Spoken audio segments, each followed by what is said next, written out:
Hi, welcome to Testing with RK. In this session, we will be discussing constructors. Constructors are methods that are invoked automatically when an object of the class is instantiated or created. We will see the various types of constructor and we will try to understand them with the help of an example. The first constructor we have is a default constructor. Okay, let's look at the example and then try to understand it. What I'm going to do for the purpose of this exercise is I am going to turn those things, comment those things, and we will just use one object called Volvo. The object Volvo is a blueprint of a class called car.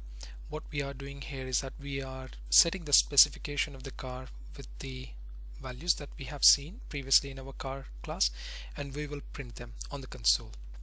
Okay. To create, as we said, constructors are the methods which are invoked automatically when the object of the class is created. So what we are going to do is we are going to create a constructor here. To define a constructor, we are going to say constructor names have to be same as your class, your constructor names have to be same as your class name. So constructors are always class name followed by the parentheses. This is a default constructor.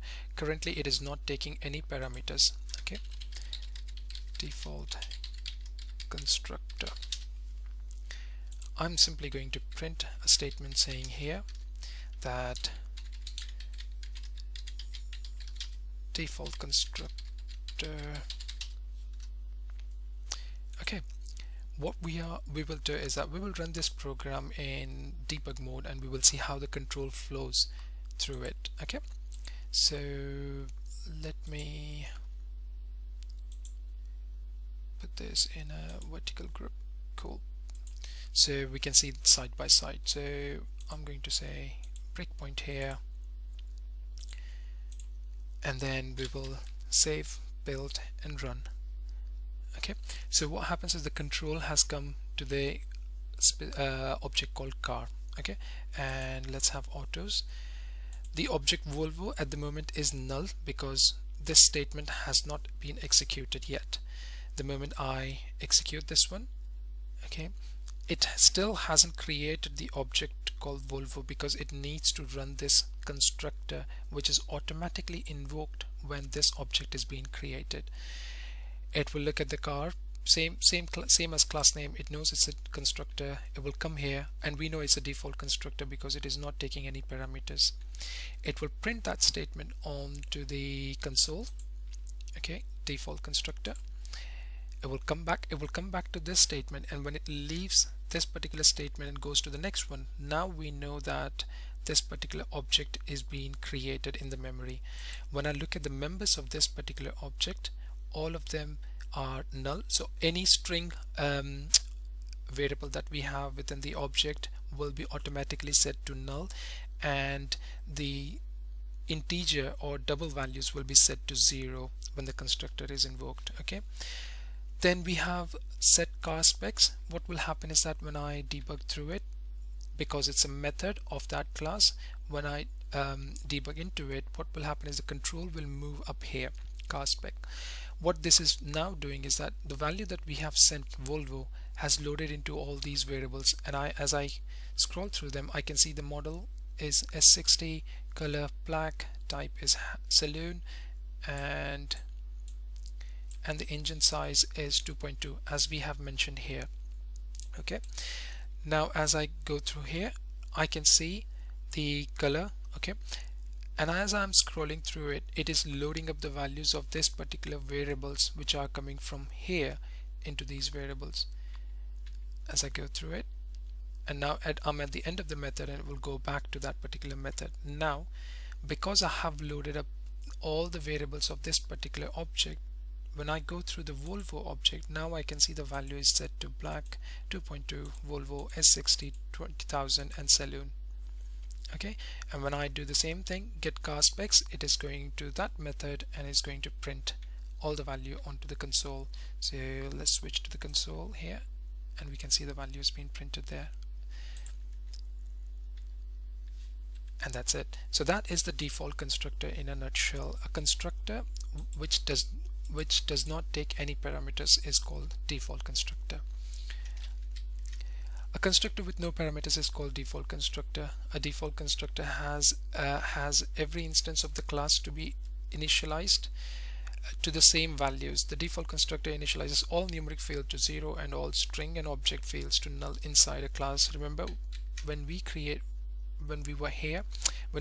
the object of Volvo, we saw its members, make, model, color, type, price and engine size were set to either null if they were string or set to 0 if they were integer or double. Okay, so that is the default constructor. The next constructor we have is a parameterized constructor. As we can see, we have this particular constructor here. We can have a different flavors of it. We can say public car. What I am going to do is, in fact, before we start this, let's try to understand why we want to have a parameterized constructor. Let's try to understand with the help of this example. As you can see, here I am creating an object called Volvo, and then I am loading this object with all these values. But it makes more sense that when I am creating this object, these values should automatically be applied and then this object should be created. There is no point creating an object called Volvo and not specifying this value. It is very disconnected. This is where parameterized constructor come in. What parameterized constructor do is that when the object is being created, I can set the values of these members with these values. To do that, let's create a parameterized constructor. Public car, and I'm going to say string make, string model, string color, string type, double, I have price, and double engine size. Oops, sorry, engine size. Okay, so this is a default constructor.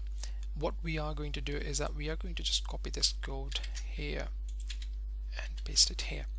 These variables are the parameters for our parameterized constructor. Parameterized constructor, and these values will be loaded into these class members which have been defined at the top of the class.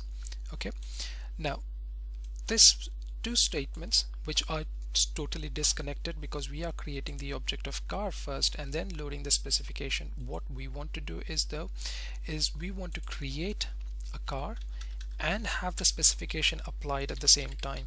So what we can do is, in this instance, we can say Volvo 2 is equals to new, which is a keyword to create an object of the class car, and followed by parentheses. Now the moment I put parentheses, I can see it says 1 of 2. Basically what it is saying is that we have two constructors defined in the class. One is a default one, the other one is a parameterized, and at the moment I scroll through it, it's 2 of 2. The first one was no parameters and the second one is the parameters, and I can, with the help of this, what I can do is I can supply all this value that are here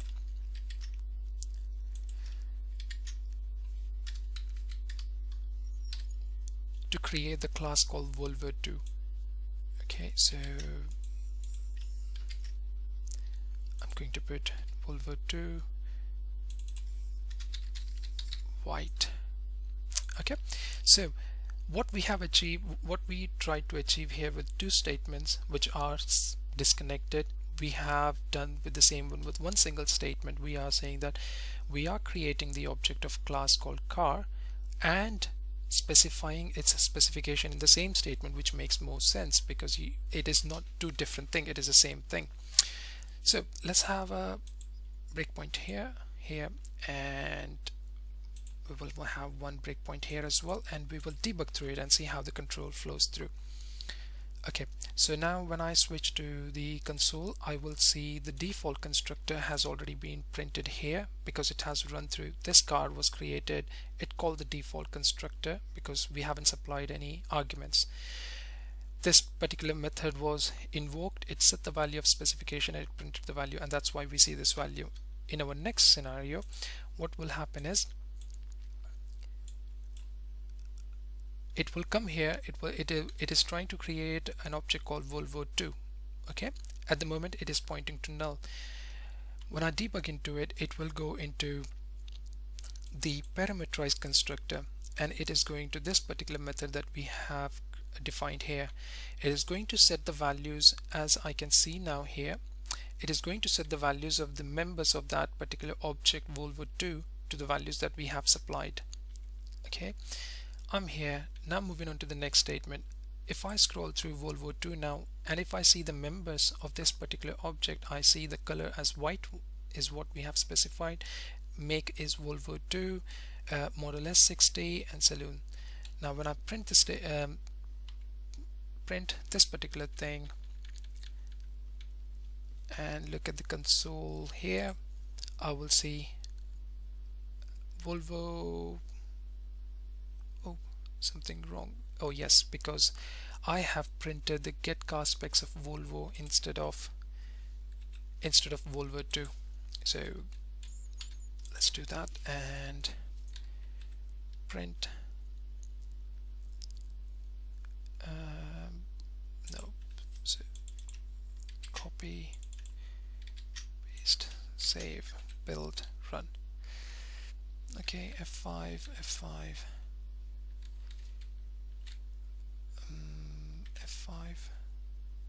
and when we see through the console, we can see Volvo 2 S60 white saloon to 20,000 and 2.2. So default constructors are a great way to instantiate a new object and supply the value at the same time. Another example you would like to see is that if when we are creating an object of employee, think of it in a scenario, you don't want to create an object of a class called employee and then add the values, the name of the employee, ID of the employee, salary, department. What you want to do is when you're creating an object of employee, that object should have the name of the employee, the department they belong to, the salary they draw, and their skill set, and so on and so forth. So parameterized constructors are a great way to establish more logical objects. So that's the parameterized constructors. The next one we have is constructor overloading. Okay, so basically as we can see here, this is a default constructor and we have parameterized constructor. What we can do is, just like our methods, we can also overload a constructor based on their type, based on the parameters they take. One thing you should have noticed by now is that our constructors, they look much like methods, but they don't have a return type. Remember, constructors never have a return type, not even void.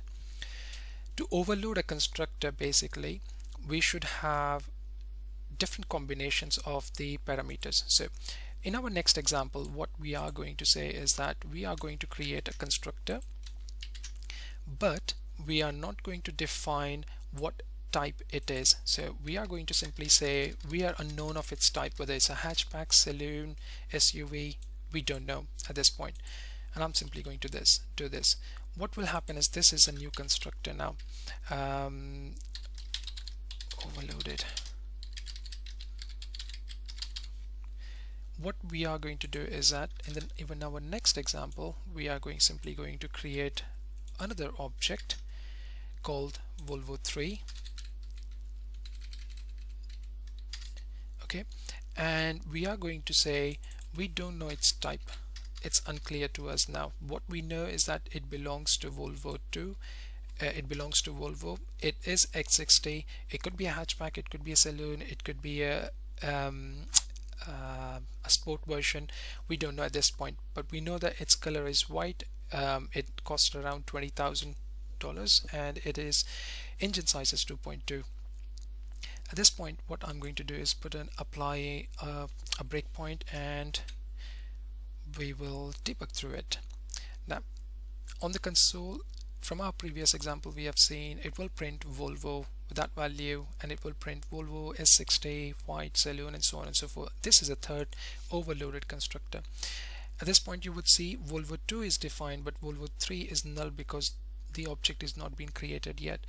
When I do the F11 on it, it will go on to this overloaded constructor, because we know that the constructors are automatically invoked when the object of the class is created. It will have all these parameters which are loaded with the arguments that we have supplied, and then it will apply these arguments into the members of this particular class or the objects. When it goes back here, we know that Volvo 3 is still null until it moves on to the next spec. Now when I scroll through it, I know that the Volvo is color is white, engine size is 2.2, make is Volvo, model is S60, 20,000 its price, but the type is null. Remember we said when the constructors are invoked, if the variables that we have, member variables we have, if they are of type integer or double, they are set to 0, but if they are of type string or objects, they are set to null. Because we haven't specified what type it is, we haven't set the type here, it is automatically setting the type to null. Okay, so what we are going to do is we are going to print these value here. We will look at the console and we will see the value we have is Volvo S60 white and nothing because it's null, 20,000 2.2. So constructor overloads can be used to have a different flavors of parameterized constructor.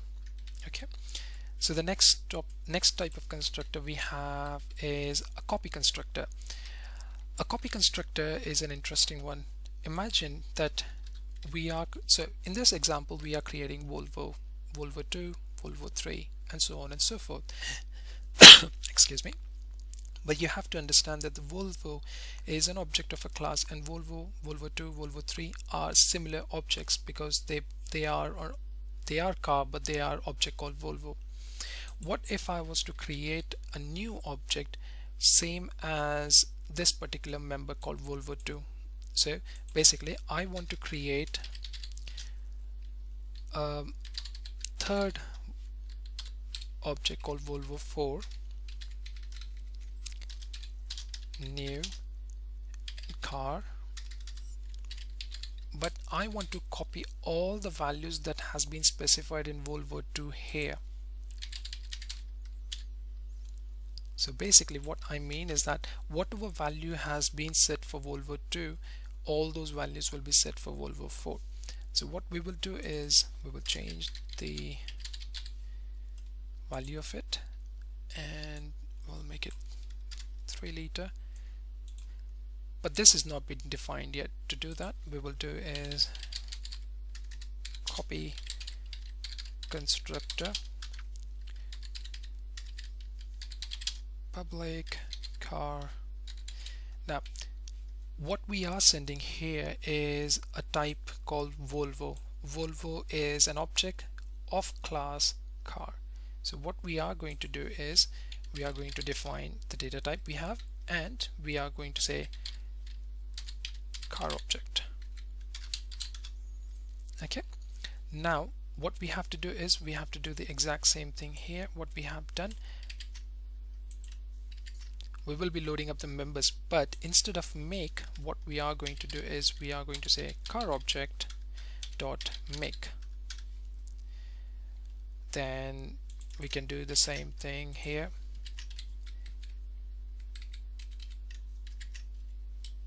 Color, model, type,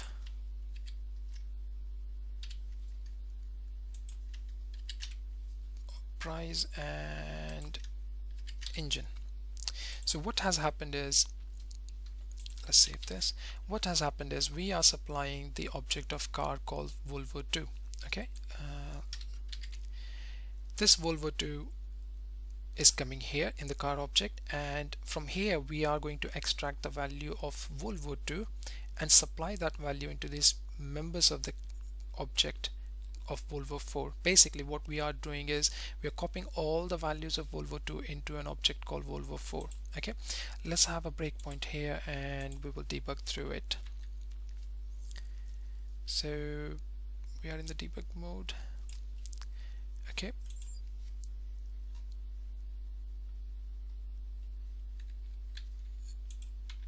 oops, sorry.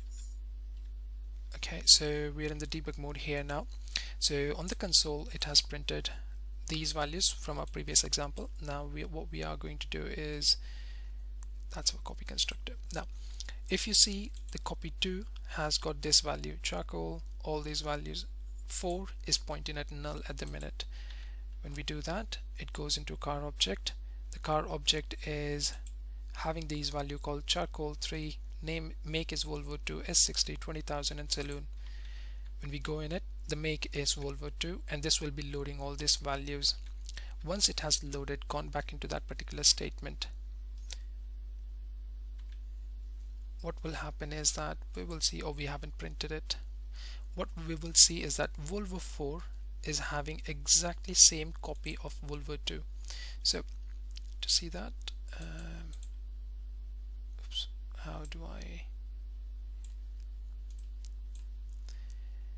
if we see that charcoal 3 Volvo 2 S60 20,000 and saloon, basically what we have done is we have copied the value of Volvo 2 into Volvo 4. So that's the constructor altogether. Let's have a quick recap. So constructors are constructor of a class must have the same name as the class name which it resides in. In our example, we have created a constructor called car. Car is a constructor having the same name as our class name. Okay. A constructor doesn't have any return type, not even void, true. So any of all these constructors that we have created, it does not have any return type, although they look like method, but they don't have a return type. Oops, sorry, wrong one. A class can have any numbers of constructor, true. So we have created right now over here, we have created 4 different constructors, but we can have various versions of constructors in the same class, basically overload them with different parameters, or we can have a copy constructor, default constructor, and so on and so forth. So with that is the constructor. Thank you very much for joining me in this session, and I will see you in the next session. Thank you.